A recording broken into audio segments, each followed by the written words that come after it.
Jangan lupa guys, subscribe Isya Yaku. Thank you bosku. Thank you. Assalamualaikum warahmatullahi wabarakatuh. Salam sejahtera. Welcome back to Isya Yaku channel. Jangan lupa subscribe, like, share dan komen bosku. Free saja, tak ada kena bayaran apa-apa. Gratis guys. Enjoy this video. Okay, harap korang terhibur. Okay, hari ini aku akan kongsikan kisah 5 puteri legenda dahulu kala yang ramai orang tidak tahu. Okey, kalau kita tanya pada budak-budak zaman sekarang, puteri dongeng mana yang diorang minat, mesti diorang akan jawab Elsa ataupun Anna ataupun princess dalam filem ataupun cerita zaman sekarang.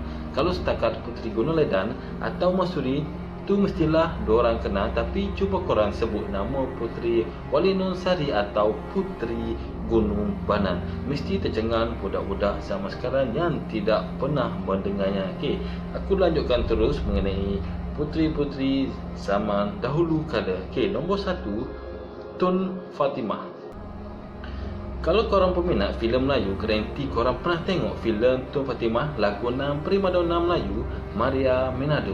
Tun Fatimah ni memang wujud di dalam lipatan sejarah dan dikatakan seorang Serikandi yang sangat jelita serta merupakan anak bendahara Tun Mutahir.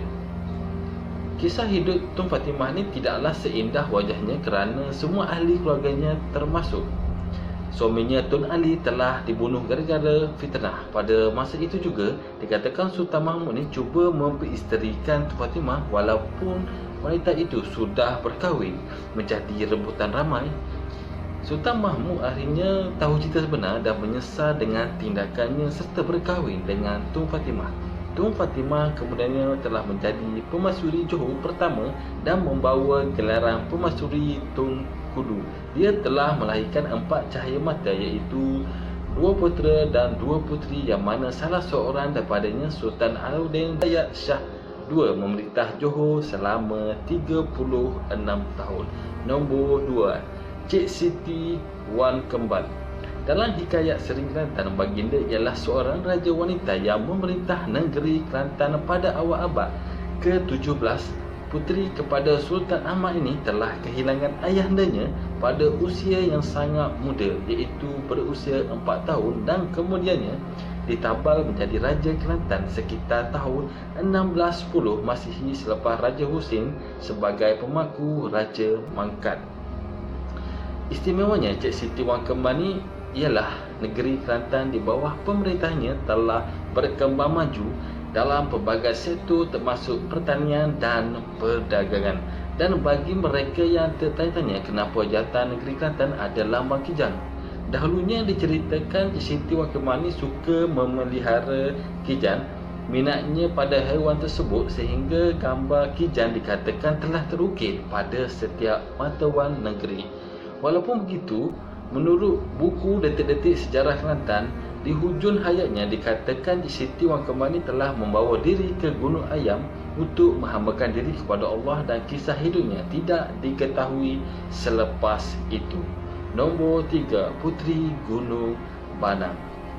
Nama puteri yang satu ini memang jarang kita dengar, tapi korang tahu tak, sebenarnya ada filem Melayu tentang kisah puteri ini lakonan hero Melaya pada zaman dahulu, Ahmad Mahmud.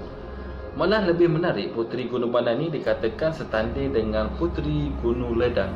Menurut kisah dahulu kala, Puteri Gunung Banang ni diceritakan sebagai saudara kepada Puteri Gunung Ledan dan 7 beradik lain, iaitu Puteri Gunung Panti di Kota Tinggi dan Puteri Gunung Berembang di sepadan Johor dan Pahang.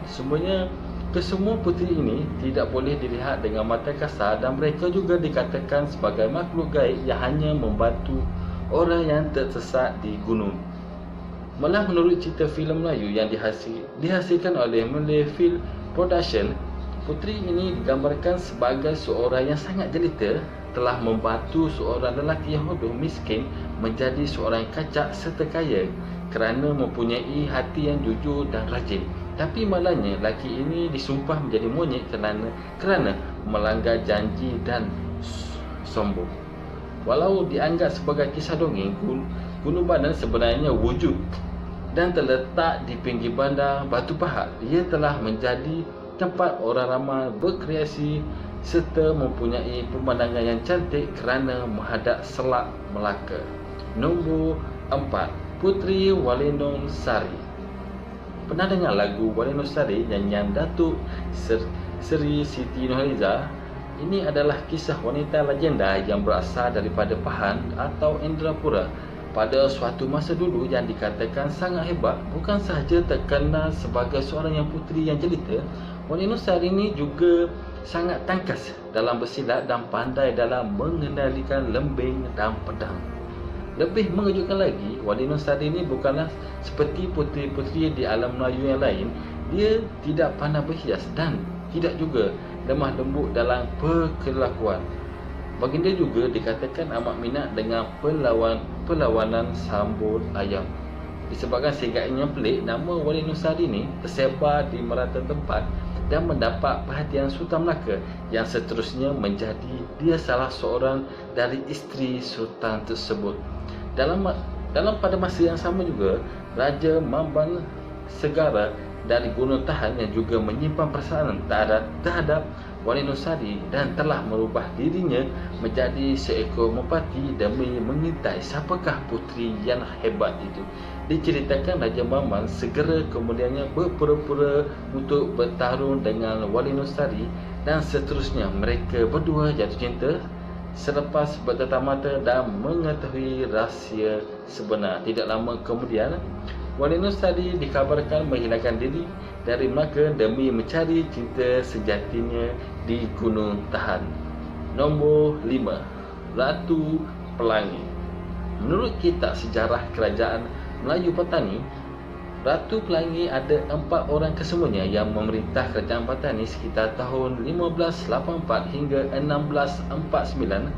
3 orang daripada puteri ini merupakan kepada Sultan Patani, Sultan Bahadur Shah.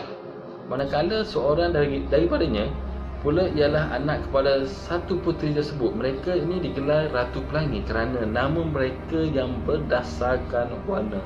Disebabkan Sultan Bahadur Shah tak ada anak lelaki, puteri sulungnya Puteri Hijau menaiki tahta sebagai seorang ratu yang bijaksana dan adil. Semasa pentadbirannya, Patani sangat masyhur dan segi perdagangan termasuk daripada negara seperti Eropah dan Jepun.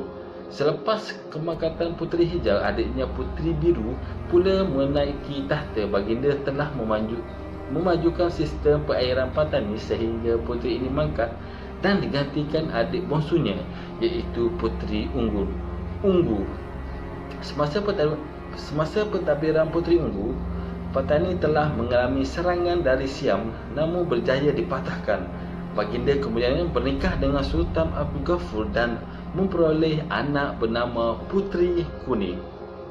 Puteri Kuning menaik tahta menggantikan bondanya dan berkahwin dengan Sultan Johor. Pada ketika itu, Patani telah mempunyai 43 tanah jajahan termasuk Terengganu dan Puteri Kuning telah memerintah selama 14 tahun dan kemudiannya mangkat pada tahun 1649 tanpa meninggalkan sebarang pewaris. Tak sangka sebenarnya alam Melayu ni ada puteri-puteri yang hebat, betul kan? Yang mana korang yang minat, yang mana korang suka. Okey, itu saja video dan perkongsian aku hari ini agar semua enjoy dan tahu kisah dahulu kala yang sekian ditinggalkan. Okey, semoga terhibur. Sampai jumpa lagi di next video. Assalamualaikum.